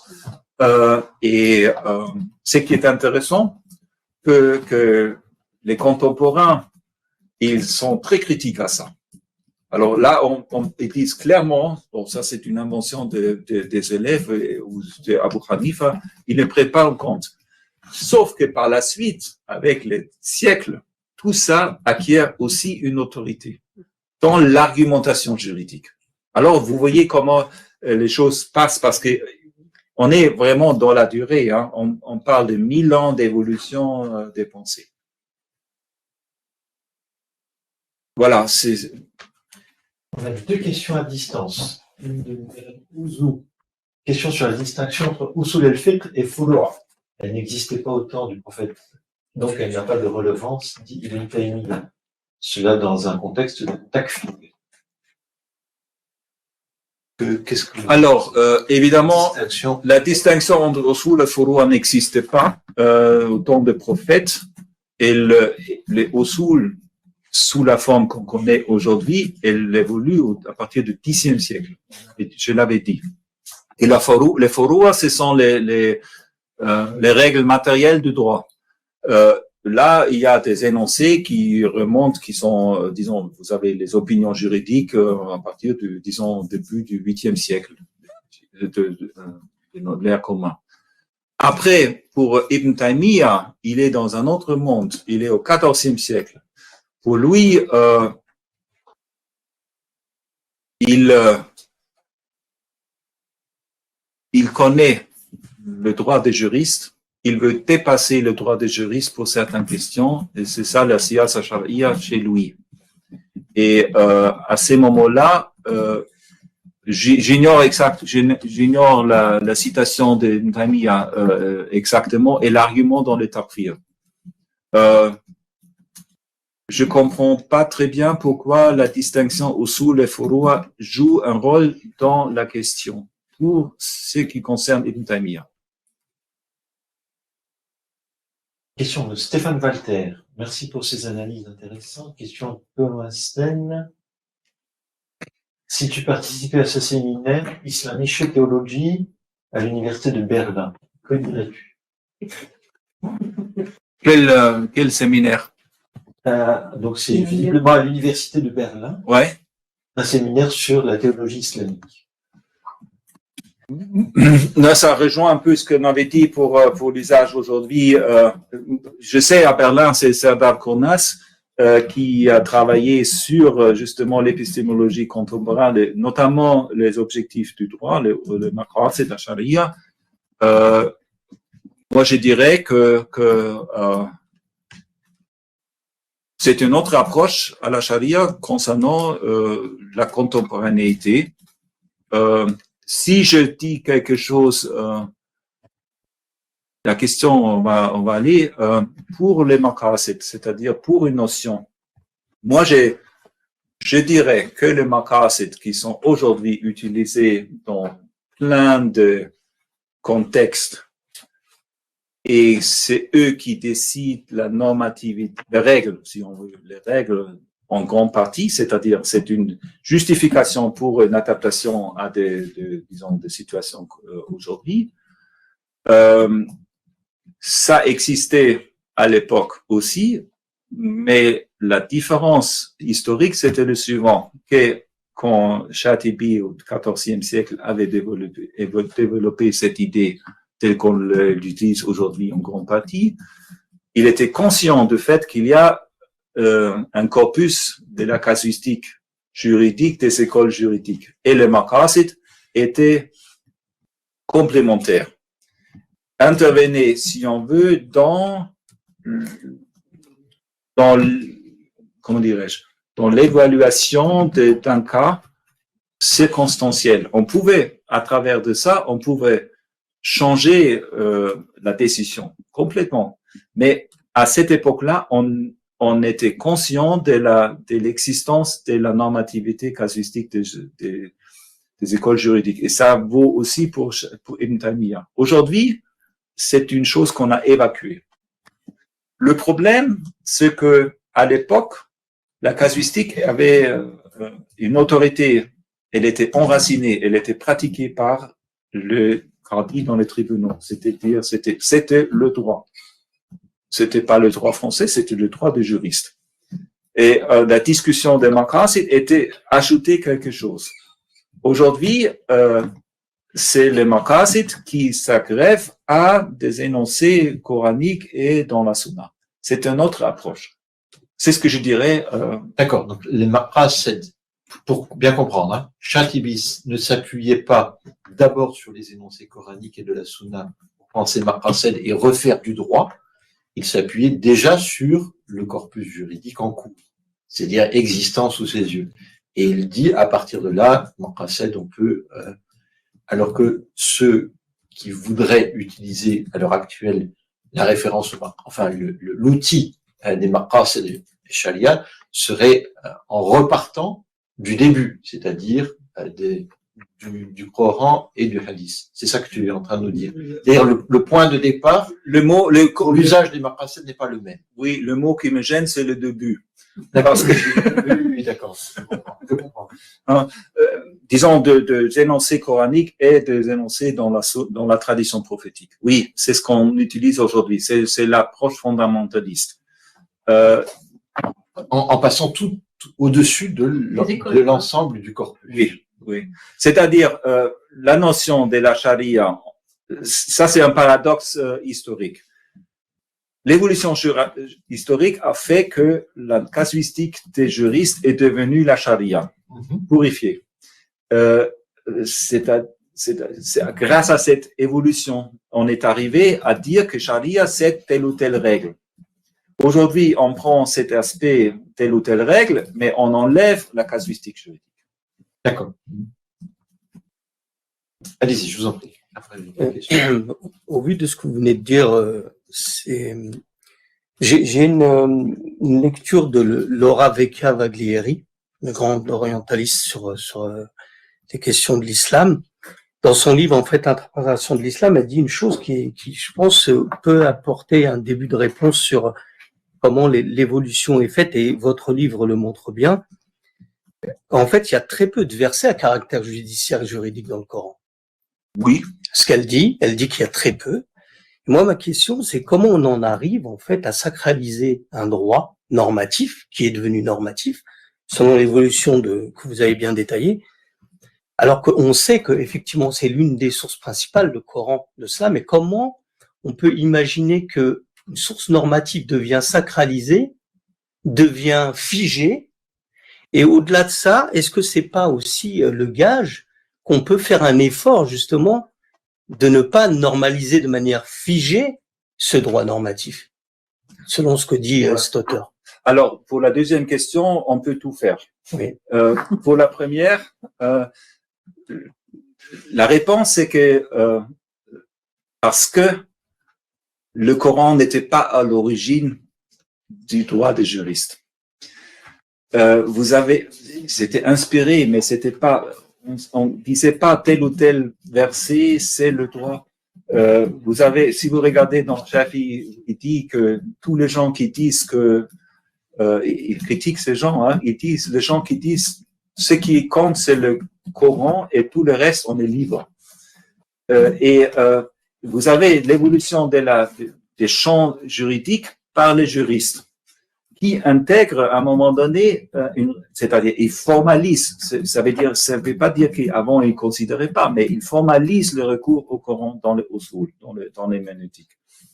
Et c'est qu'on prend aujourd'hui, c'est-à-dire vous avez un champ de règles consistant qui existe pendant des siècles et qui devient sacralisé. L'argument de Ijma, par exemple, ça fait l'ouverture parce que comme ça, vous arrivez à accepter des règles sur lesquelles les gens se sont mis d'accord parce qu'ils étaient pratiqués, existaient pendant 2-3 siècles. C'est un Ijma. Après, c'est seulement dans un deuxième temps, une fois ces corpus de règles juridiques est établi et accepté généralement, qu'on dit ça. Au début, on a dit que ça c'est déterminé par le shara, pas par la sharia, par le shara, par la loi révélateur, et les règles, c'est notamment Pastawi qui le dit, et Sararsi au XIe siècle, c'est mashroua, c'est pas shara'i. C'est-à-dire là, vous avez l'étape avant. Ce n'est pas encore sacralisé, mais c'est la légitimité qui vient de ça. Alors, pour répondre dans une phrase à votre question, le nom réduit des versets coraniques qui ont vraiment, qui ont une disposition sont très peu. Ce n'est pas un problème parce que ce n'est pas sur ça que les juristes se sont basés dans la totalité de leurs règles. Ce renversement de perspective par rapport au discours contemporain est tout à fait fondamental. Alors, Madame Ouzou a précisé le point concernant le takfir.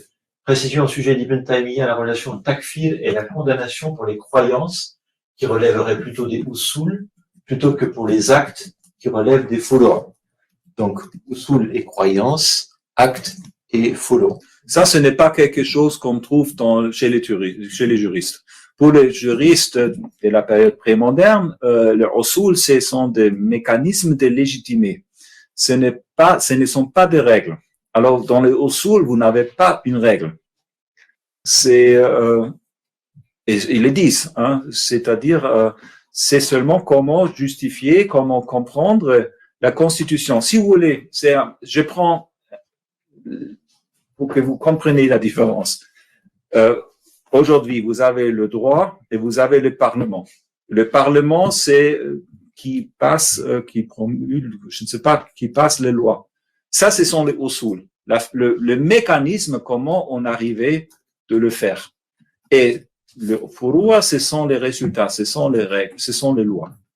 Donc, il n'y a pas de distinction ici entre croyance et non. Et acte, pardon. OK. Merci. Alors, pour Stéphane Walter, on a bien les éléments, mais je propose que ce soit un échange direct entre Christian et Stéphane Walter. Qu'est-ce qu'il dit? Pas seulement que je... Il détaille les thématiques du workshop. Ah oui, d'accord. Voilà, donc, ce sera fait. Allez-y. Je veux rebondir sur la question qui était est-ce que vous avez rencontré des frères contemporains, etc. dans le monde arabe. Ma question plutôt, ce serait est-ce que vous avez rencontré des salafistes ou bien en Allemagne ou en France? Si vous voulez que j'explique le contexte de ma question, je dirais, mais j'aimerais bien savoir. Non, mais je n'ai, disons, si je l'ai rencontré, je le savais pas. C'est bon signe. Non, mais il y a évidemment comment dirais-je, une vision fondamentalement différente de début de l'islam. On sait qu'il concerne, non, de début, disons, de la normativité entre les deux. Oui. Mais vous pouvez quand même préciser le contexte de votre question. Oui, ça, Oui. Mon collègue et moi, on travaille dans. Vous pouvez parler un tout petit peu plus fort. Oui. En fait, il y a dans une des politiques du ministère de la Justice, c'est de déployer des personnes qui sont là pour évaluer le degré de la pensée radicale chez un détenu. Donc l'évaluation, disons entre guillemets, c'est simple, enfin entre guillemets, c'est descriptif. Voilà ce qu'il pense, ça rejoint cette école de pensée. Est-ce qu'il y a un risque à passage à l'acte, etc. Voilà, c'est très.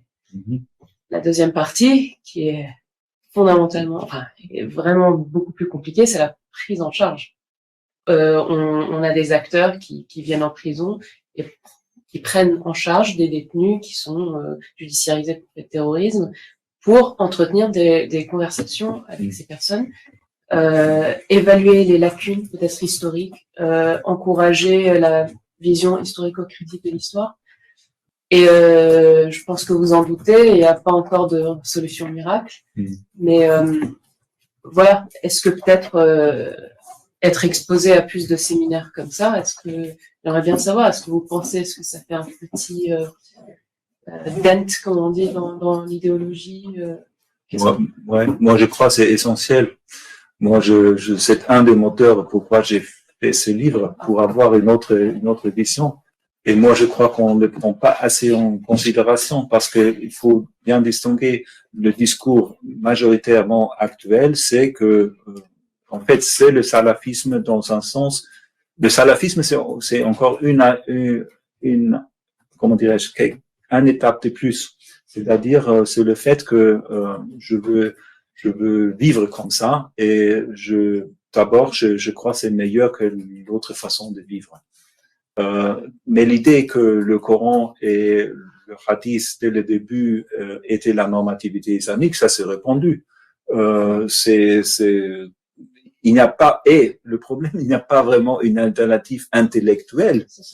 Et ça sera ce livre-là qui donne une alternative intellectuelle, une autre vision de voir. Aussi de voir l'importance des hadiths.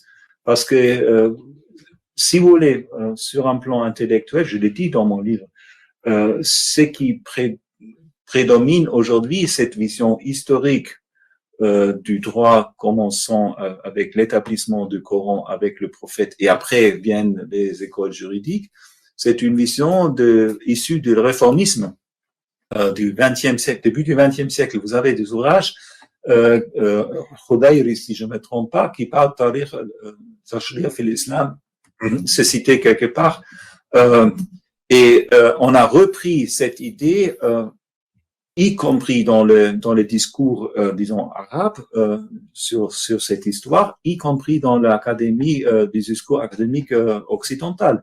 C'est-à-dire, on commence avec le début du droit musulman, commence avec le Coran dans notre manuel sur le droit musulman. Et pour moi, c'est une je dis absurdité historique. Ouais. C'est une inversion du processus. Oui, une inversion. Oui. Alors, pour vous dire, moi, je crois toujours qu'il faut un débat sur cette histoire, sur l'histoire du droit musulman. Elle est essentielle pour notamment pour les musulmans, pour avoir, comment dirais-je, une vision désacralisée de leur propre histoire. Et après, ceux qu'ils acceptent ou ceux qu'ils acceptent pas, c'est autre chose. Mais d'avoir l'alternative. voilà, avoir l'alternative. Parce que j'ai juste l'impression, le paradoxe que vous avez évoqué, au risque de donner un diagnostic simpliste, j'ai l'impression que l'idéologie radicale puise, c'est son fuel, ce paradoxe que vous avez évoqué tout à l'heure. Évidemment. Évidemment, dire que la normativité de le prophète n'a pas changé et je vais directement à ça, c'est une légitimation pour ces gens-là énorme. Alors, Pardon, mais Ibn Taymiyyah n'a pas joué un rôle avec la notion qu'il a donnée de la confusion ad-din wa ad-dawla? C'est pas Ibn Taymiyyah, c'est plus tard. Ad-Din wa Dawla, c'est aussi réformiste, à mon avis. Mais je C'est bien Ibn Taymiyyah qui a inauguré, si je puis dire, cette notion au XIVe siècle. je pense que la notion de Daoula au XIVe siècle, c'est pas la même qu'au XXe siècle. Voilà, mais disons, Non. j'ignore, ça je sais pas, mais Ad-din wa ad-dawla. C'est-à-dire, Oui. voilà, pour. l'islam ou Ad-Din wa Dawla. Et ça, ce sont les réformistes. On l'a Et sous la c'était plume de Ibn Mohamed Taymiyyah. On l'a sous la plume de Mohamed Abdou, mais en amont, je ne sais pas. C'est Ibn Taymiyyah qui a inauguré, si je puis dire, cette notion. Et Oui, c'est mais à partir il était sous le joug des Mongols, ça n'a rien à voir avec le contexte C'est différent. du réformisme, effectivement, qu'il a, le terme d'Aula a son poids. Mais sous les Mongols, c'est un contexte complètement différent. J'aimerais bien que vous me trouviez la citation et après on verra le contexte dans la citation. Je chercherai c'est dans mes lectures. Hein. Vous parlez de Yassi, peut-être le code juridique des Mongols, qu'il a rejeté, c'est peut-être ça. Je ne sais plus. Non, C'est la c'est CIA. la question. Je ne sais pas. Yassa, pardon. Il y a ça, oui. Tout à l'heure, tu évoquais l'outillage maqasid pour relativiser un certain nombre de choses avec deux points d'appui, qu'on soit sous Chatibi ou aujourd'hui. Il y a un autre outil qui est très intéressant, c'est-à-dire que l'on voit comme possibilité d'usage, c'est maslaha. Donc, à côté du maqasid. Comment tu as vu l'introduction de cette maslaha dans ton histoire et justement sur quoi elle s'appuyait par rapport à des juristes ou des juges d'ailleurs, juges et juristes. Et alors, la deuxième question, ce sera la place spécifique des hudud dont tu n'as pas dont tu n'as pas du tout parlé jusqu'à présent. Et est-ce qu'il y a une histoire particulière des hudud? On a deux questions. Alors le maslaha aujourd'hui elle joue un rôle important. Elle est plus ancienne que les maqasid. On les trouve dans disons, c'est l'idée que Dieu est bienveillant. Et ça, c'est une idée qui revient au Xe siècle, je crois. C'est pas moi l'expert, il y a toute une histoire. C'est Opis qui a retracé cette histoire de maslaha. La question à quel moment cette idée-là devient comment dirais-je, un instrument pour formuler des règles. Et ça, c'est assez récent. À mon avis, ça vient avec. Là, je suis pas sûr. Hein. Mais Chatibi l'intègre aussi. C'est-à-dire, il faut toujours l'idée que ce que Dieu fait est bienveillant pour les personnes, pour l'humanité, pour le monde, etc. Ce qui n'est pas toujours le cas. C'est-à-dire, vous avez la question de la théodicée, vous avez le problème de libre arbitre, et il y a toute une évolution dans la théologie qui navigue entre les deux choses. Juste pour mieux comprendre, moi je l'avais compris dans l'intérêt de la communauté et pas la bienveillance de Dieu. C'est aujourd'hui ce qu'on utilise, mais là vous avez autant de définitions que personnes qui le font.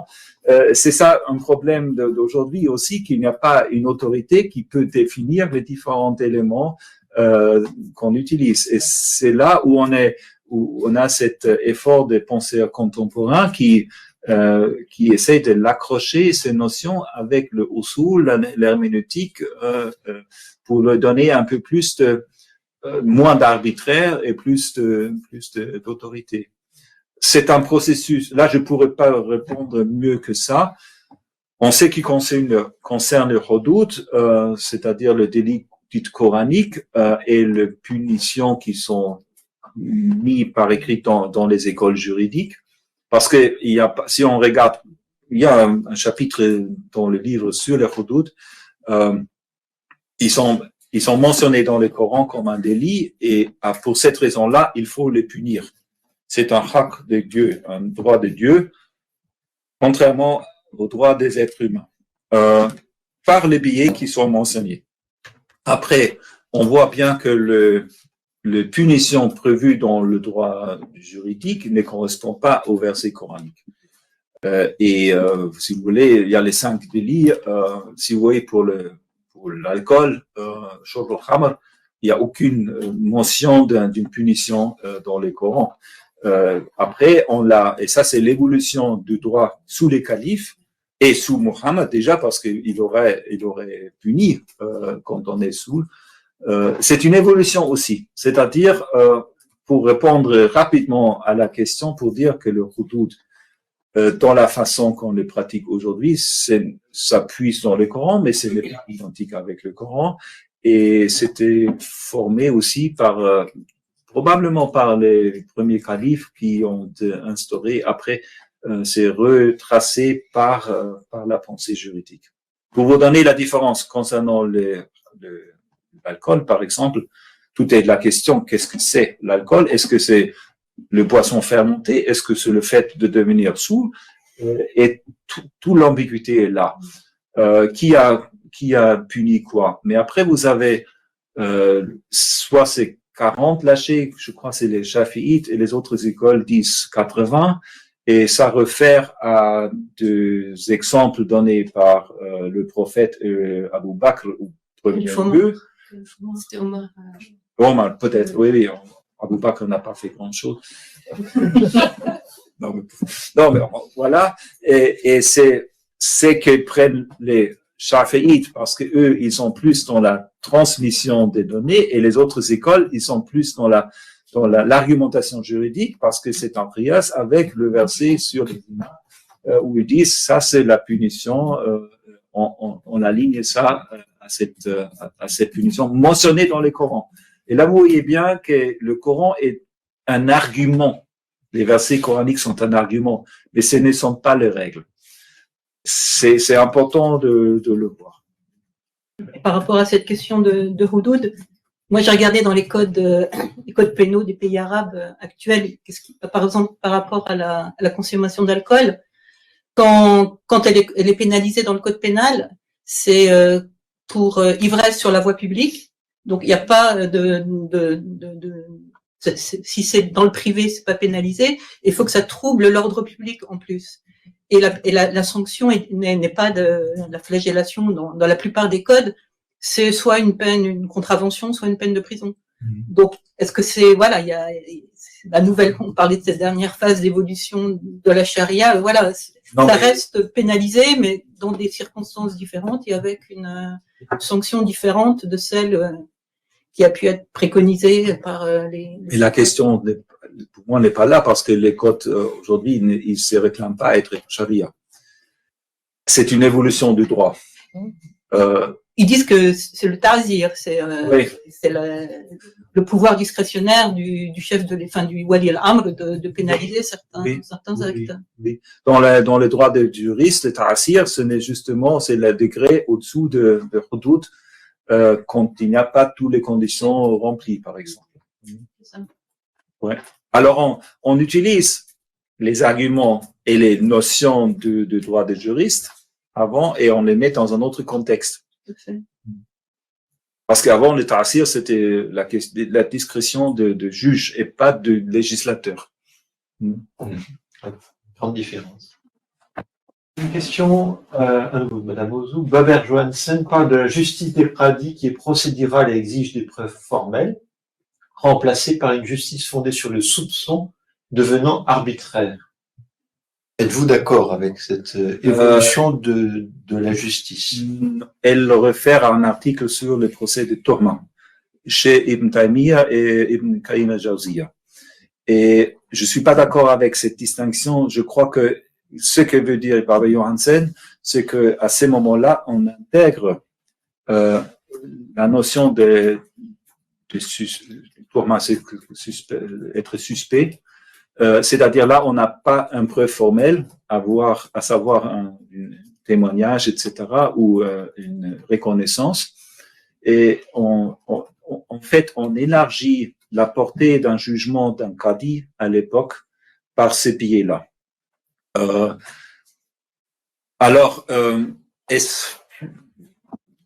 ce n'est pas arbitraire, parce que le règle juridique, ils définissent clairement qu'est-ce que ça constitue une suspension, une tourment. C'est-à-dire, vous avez vu le suspect courir à partir de lieu de crime et vous avez trouvé une arme dans sa main, etc. Ça, c'est une tourmente. Nous, on dirait, ce sont les indices matériels, factices. Et à mon avis, Johansen parle de ça de cette façon-là aussi. Alors, ce n'est pas une distinction entre. Surtout, ce n'est pas un passage d'un moment à un autre de l'histoire. Non, c'est une élargissement du droit, si vous voulez, formalisé du droit des preuves utilisables par un cadi. Oui. Merci. Question. Allez-y, je vous en prie. Non. Peut-être pour juste rejoindre votre question sur Maslaha, je voulais juste savoir si elle était employée du tout dans l'évolution, justement, hadith Antum A'lam Umur Dunyakum, qui est vraiment utilisé depuis 2011 pour justement pour justifier les changements dans le fatwa, les fatwas qui se conflictent parfois. Cet argument historique, je ne le connais pas.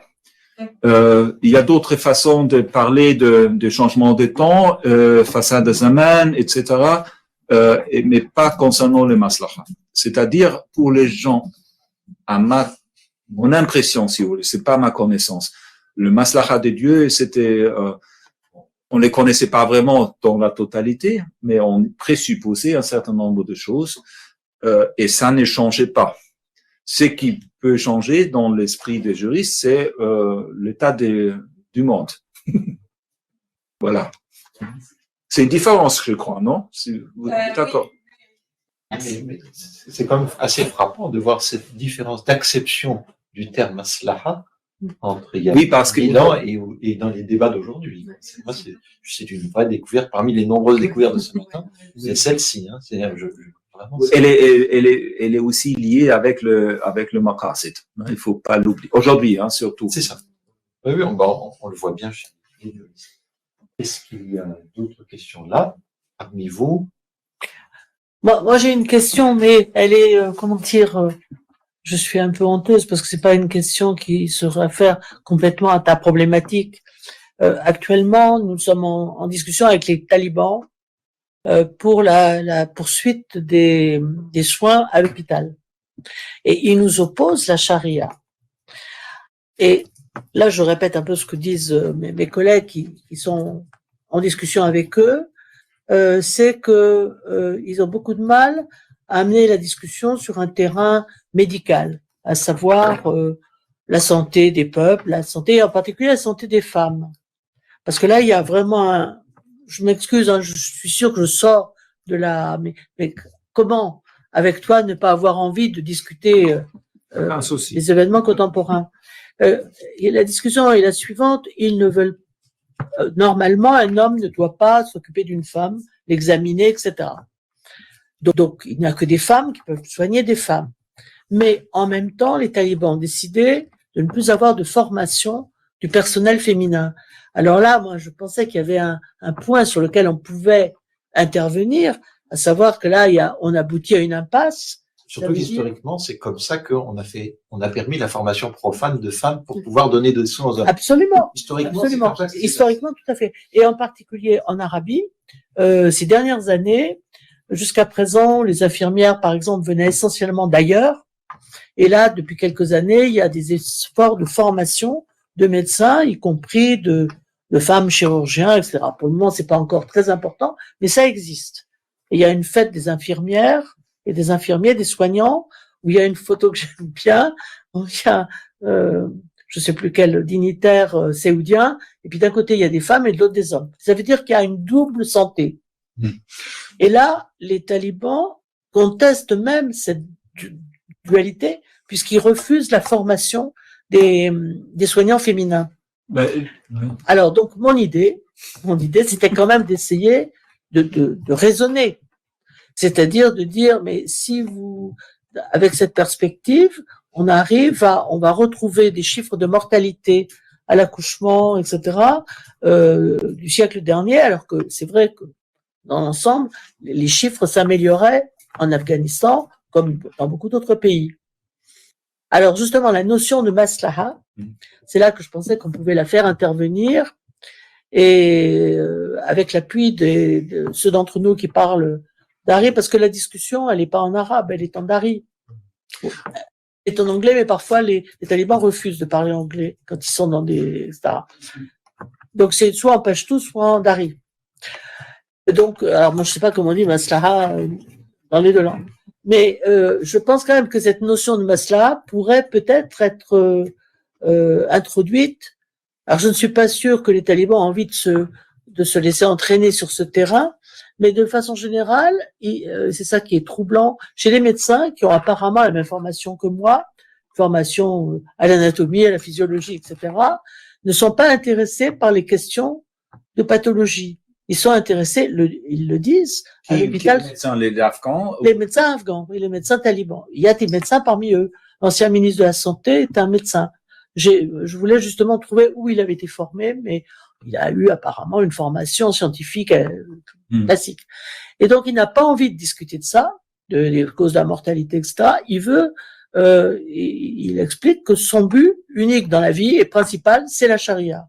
Mais c'est ce que je dis aussi dans cet article. Il faut distinguer entre les gens qui veulent utiliser la charia comme argument idéologique. Oui. Pour moi, c'est les talibans. Et utiliser la charia pour améliorer le destin des gens. Oui. Là, je vois pas vraiment cette idée parce que ça sera le maslaha pour présupposer. Et là, je crois la question de langue, j'utiliserai le mot arabe. Parce que ça donne de l'autorité aussi. Oui. Alors, mais bon, après il faut être conscient c'est que veulent les autres et peut-être comment on peut argumenter avec eux. Ils n'ont pas un intérêt d'améliorer le sort des femmes. Non, c'est sûr. Il faudrait peut-être discuter avec eux d'où viennent cette double point, comment dirais-je, cette distinction. Et argumenter avec eux dans le Coran, qu'est-ce que dit le Coran vraiment, et qu'est-ce que vous en faites vous dans votre pratique. Où est écrit que les femmes sont exclues d'un enseignement?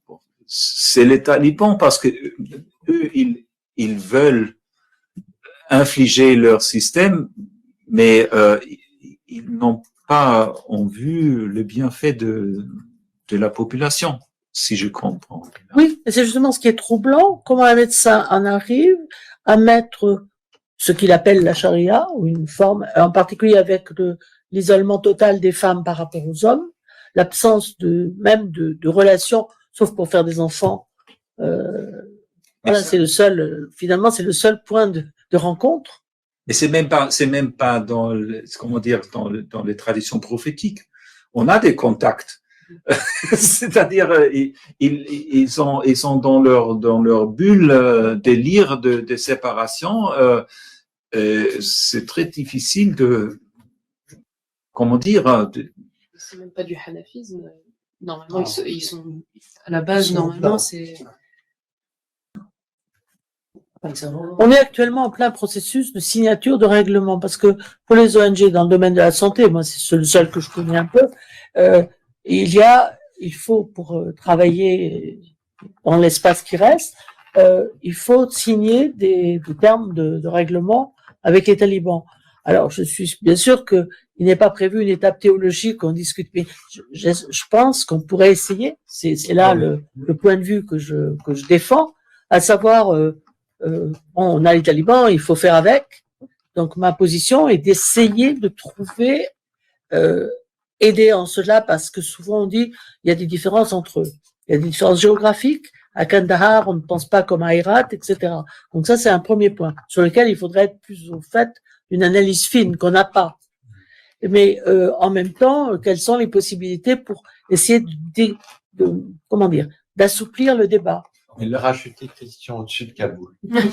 Pardon. Non, mais Rajouter Christian je dirais une chose, je poserai la question, c'est-à-dire, est-ce qu'ils ont un droit écrit quelque part? Ou quelles sont les références juridiques? Et après, on verra, et après, on discuterait justement ces notions-là en disant, alors vos arguments. Pourquoi cette séparation en état de détresse, par exemple? Parce que là, il y a quand même beaucoup d'arguments Bien possibles. sûr, il y a une tonne d'arguments. Au cours des dernières années, pour les technologies, le don d'organes, etc., il y a eu énormément un argumentaire qui a été développé, bien sûr. Non, mais je veux dire, prendre leur raison au sérieux. Et après, aller, alors, voir où ça peut nous mener. Les battre à leur propre jeu. Oui, Oui, mais nous, c'est qui nous? C'est C'est ce que je c'est voudrais. pas de Marie française. Ah non, Non, mais Reine. il faudrait peut-être d'abord, disons, comment dire, ne pas définir, mais identifier leurs sources et leurs arguments au détail. Parce que l'argument de la charia, c'est pas valable, ça suffit pas. Ah, mais je suis tout à fait d'accord que ça suffit pas. Non, mais disons, c'est pas assez concret. Non, c'est pas concret. Hein? Mais c'est opposé systématiquement. Et il faut bien reconnaître que, par exemple, le directeur de la chaîne de l'espoir, qui gère l'hôpital mère-enfant à Kaboul, il n'est pas, comment dire, formé pour ça. Non. Il est complètement désarmé. Faut des théories. Qu'un Il urologue faut. lui parle de la charia, ça le déstabilise complètement. Et du coup, et moi, je lui reproche, j'ai un peu dit, non, faut pas s'en contenter. Il vous dit, à la charia, ben, vous lui parlez d'autre chose. Il faut Oui. des médiateurs du fait religieux. Pardon? Des médiateurs du fait religieux, il faut. Oui, bien sûr. Oui, c'est ça. Alors, il est midi, nous allons nous arrêter là. On a ouvert sur les questions très contemporaines. Ça montre que ce qui se fait pendant 15 ans de manière très ascétique peut avoir tout un tas de conséquences dans le quotidien et le monde dans lequel nous vivons. Nous félicitons encore Christian.